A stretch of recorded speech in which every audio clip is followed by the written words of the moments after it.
Hello, I'm Joe Kelly, and welcome to People in Perspective. Joining me here on this edition is Wendy Cassens, a teacher here at RB. Tell me about yourself, Wendy. Hi, Joe. Thanks for having me on. Well, like you said, I'm an English teacher at RB, and I've been here since August of 1995. So what that means is I've been here for about 22 years, and I love it at RB.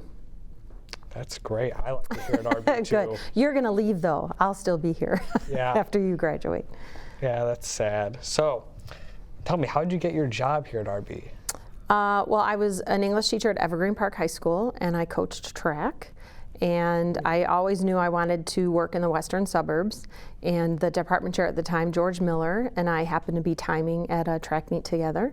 And he said, if you're ever looking for a position, check and see if RB has one open. And so there happened to be one open, and I put in my application and was interviewed. And the day of the interview, you know, you come with your fancy clothes on and such, and I hadn't really researched Riverside Brookfield like I should have. I just thought I knew enough based on, you know, meeting the coaches and things like that.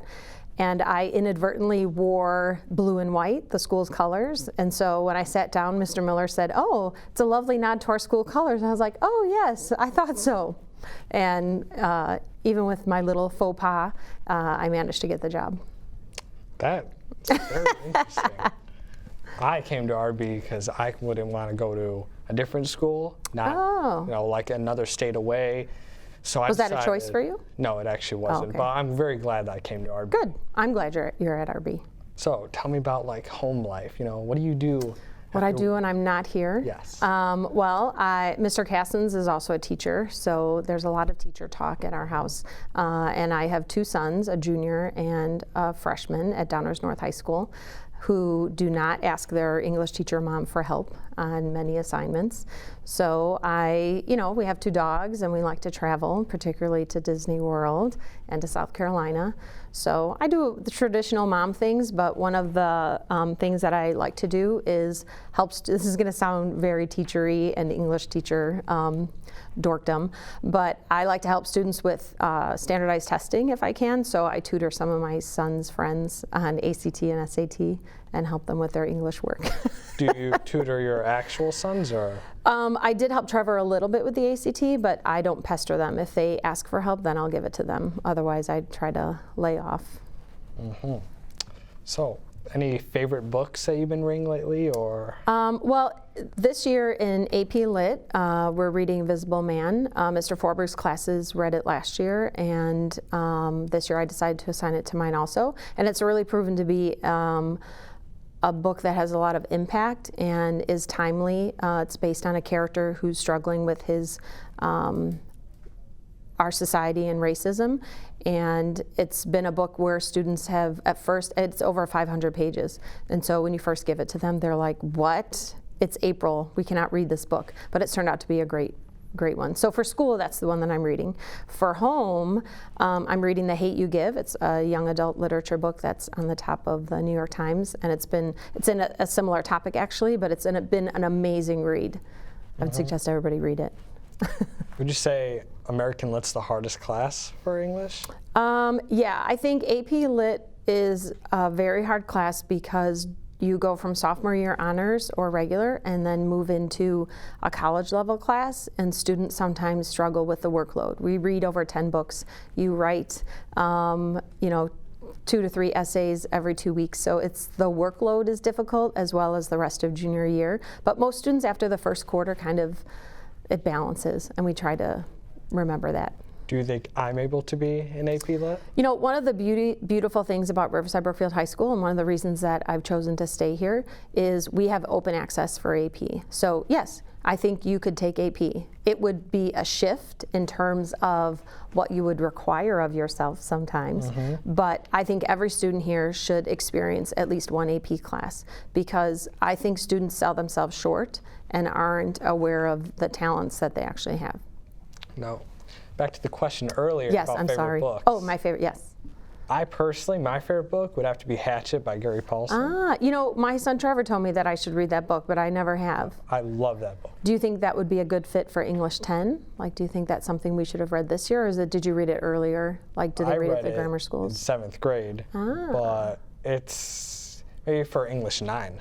Nice. So what made that book that you liked? Like the whole survival aspect, it really made me feel like I was part of the book when I was reading it. You know, junior year, Mr. Zagiri and some of the other teachers choose to read a book called Into the Wild, so you might find that that's one of the nice parts about being an English teacher, is you can pull different books that hit into, like, you hopefully will find one book that each student will like. Not everybody's going to like all the books, and so that's one of the reasons I like teaching English, is at some point you're going to hit something a student responds to. Mm-hmm. Are there any other books, like, have you read The Hunger Games or anything like that? I have. So I am, I'm a big fan of like series books. So Hunger Games, Divergent, Game of Thrones right now. I'm in book 3, and I watched all the series twice, and now I'm reading the books, and it's amazing how much is in the books. Like, those are over 800 pages. And I know most people are like, why are you reading the books, Wendy, or Mrs. Cassens, if you have also seen the series? Because there's so much that isn't in the actual series. It's just really cool to see how the character, I hated reading when I was your age. I mean, I did what I was assigned to, kind of, but it's in my adult life that I really have developed a passion for that. Now, I myself have read the Game of Thrones series, and I'm a very big fan of those, but I would say the Hunger Games are better. My opinion. Well, they're definitely shorter, and there's an end much faster.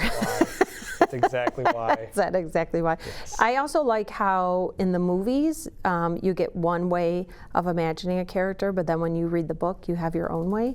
And sometimes they mesh, sometimes they don't. So like Great Gatsby, which is a movie that a lot of kids have seen now, big fan of but have not read the book. So when you read the book as a junior, a lot of the students are saying like, hey, this isn't exactly the movie. I'm like, no, Baz Luhrmann intentionally changes some of the plot so that when you read the book unfolds in a different way. So it's really cool. I've seen a lot of examples of that, like Game of Thrones to the show and the book are totally different. Characters are different. Yes. The Walking Dead changes from comics to show. You know, there's a lot of times they switch over to change, like, what the reader's going to know about the show. They'll, surprise you more. So I wonder if I read The Walking Dead, like anything with zombies kind of freaks me out, like I get weirded out. So I wonder if I read it, if it wouldn't be as bad. Because visually, when I see that, like, all that, it bothers me. So maybe if I read it, it would be better. Another favorite book of mine is actually The Giver. Very big fan of that book. Have you seen that? I read that super duper long time ago, and that is one I think students read in 7th or 8th grade too. And students usually try, like on the AP Lit exam, students say, can I write about The Giver? I'm like, although it's a great book, it's not considered part of like the high school canon.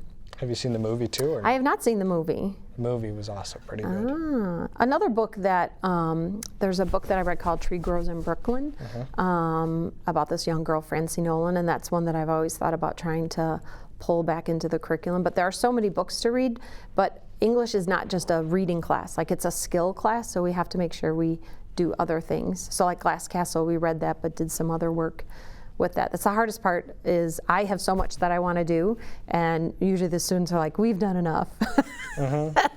Well, Wendy Cassens, thanks for coming on to the show.